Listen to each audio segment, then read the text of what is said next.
tu na hianin ei BCM het quarter sa internet kan siam sak loka tuna hei hang ho hi BHSS Baptist Secondary School no pang ho an ni a an tol chai ve an break line ni om tak ani an tol chai ne ka nuam man ti ve nak nak khop mai hang ho hi apol niam deuh chin class engzat chin nge ni ka kiong chi lawa BHSS sa hin ka kal chi lawa chaklam hi thang la kon he ar chu am ti chu ka ri a chaklam hi eng chin nge eng section chin nge ka chi lawa eng poni se so lai son school ani a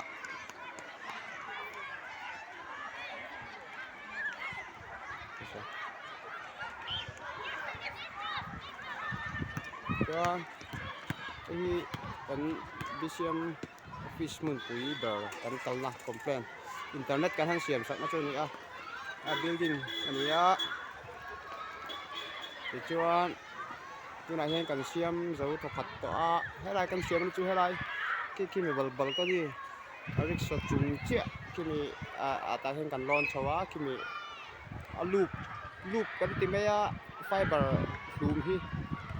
fiber loom hai mi avar dum ta hi mo mi hi loop kan ti me thina si loom ti na kan me a mi hi mi chung che mi hi kan siam tak chu ni a coplaring kan thera thatto ra ngai a chuan tuna hianin hei BCM kan hmun pui ber kan office GS te le kan general secretary te hoin hei kan office BCM hmun pui office ani hei kot lai ve ani a chuan so lai tu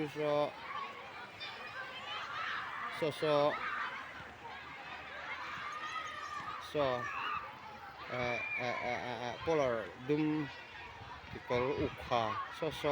rangwal rang chong thu ani a alunga lenga ti so da thu ani baka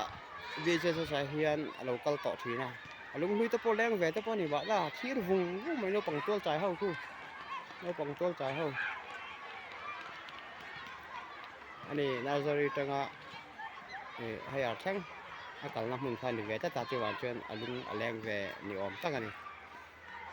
chuan he lam hi an compound BCM compound vel ni a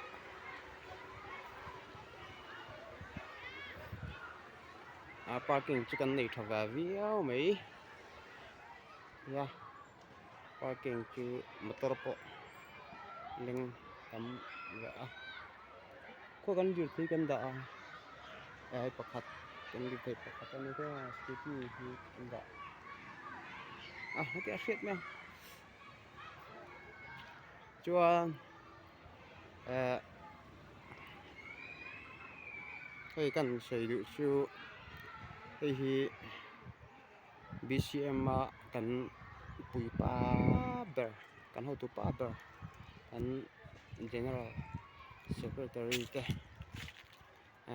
chen na in quarter ani a hei hi ani pubuanga bangalo pubuanga mizo ku cha sa phau ku chuak khala ni a ngai tian a building tak ero ichu du angin tharviau to lem lo na in ngai gan langai lu ve kan langai lut ve awangin tian kan BCM froi tu tan kan pastor tan BCM pui pa ber kan GS ten tian quarter tan an mangta hi sap upa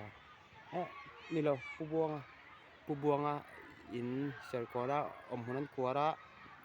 serkona anom tak anom nuwa hi pubuanga bangalo ani pubuanga bangalo azokhian kan general secretary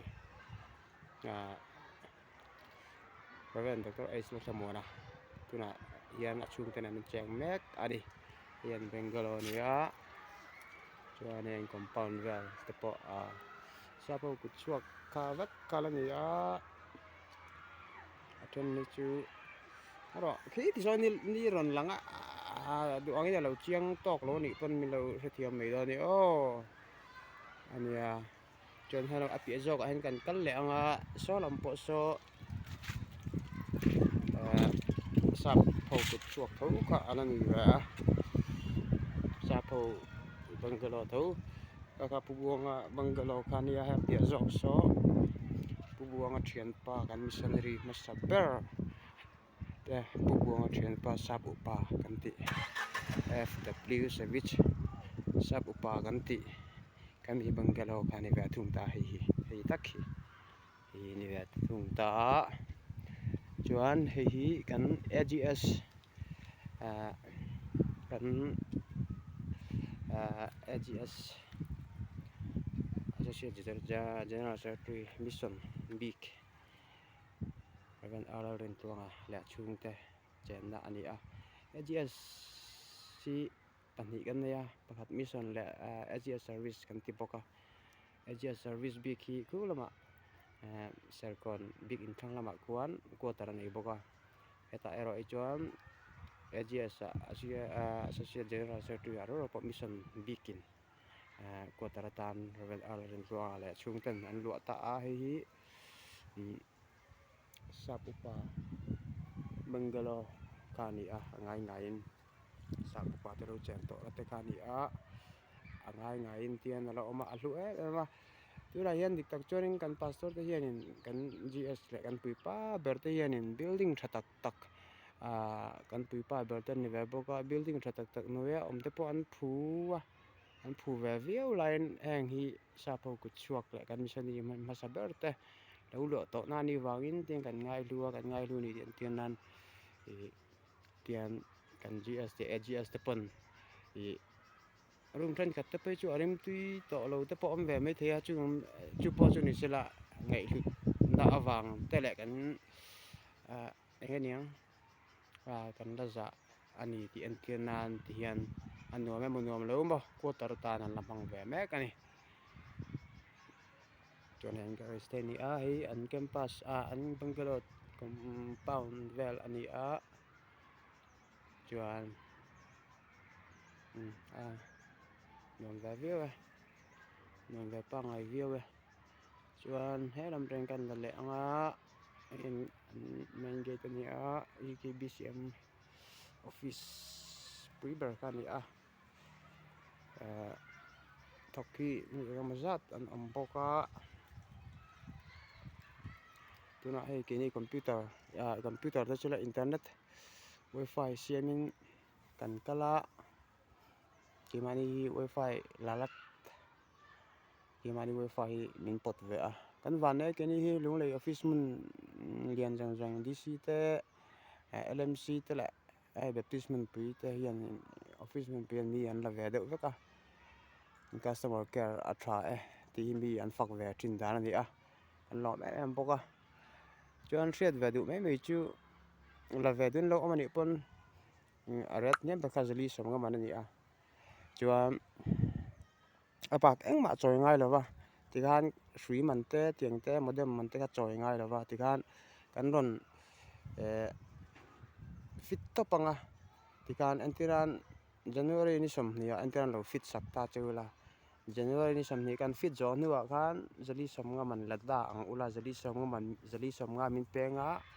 chuan a thale thakhat chung ka in lo ring doni chuba engma choi angai lo ani chuan athen lo hriam thin lawa to tak tura te wifi box choi ngai anga te an lo ngai thina ma se ka dik lo engma choi ngai lo man le fi che ka choi ngai a bak chu thon vekani la tu nam pon chu kan non soi bok ani tin engeniang jadi sama men ka niam ber ani tak nan zaruk te zari samnga ti te le sang khat chung lam thleng te pon lak the omatin 5G a the boka chung te po chu kan ron soi bok ani chuan kan sap upa te le pubuang te bungalow kan GS le AGS te ina ko taratanan man chu kan chu san dolanga hei holam kan nai don to an na kan zo to khat to a yani compound ani a BCM ai BCM ka se angkan BCM headquarter ani chuan kan ho do te scooty pakhat kan ta ngi ba thim ve ka scooty pakhat kan ta sa bike pakhat kan ta chen bung ro kan keng ke mani voin chu motor kan keng lawa bung ro ken tamangai lo boka lir the pahni kan ken na hianin bung ro kan in keng lok kan in keng tok veo ri o khati jong kha ni sala ko in ni man nom vek wo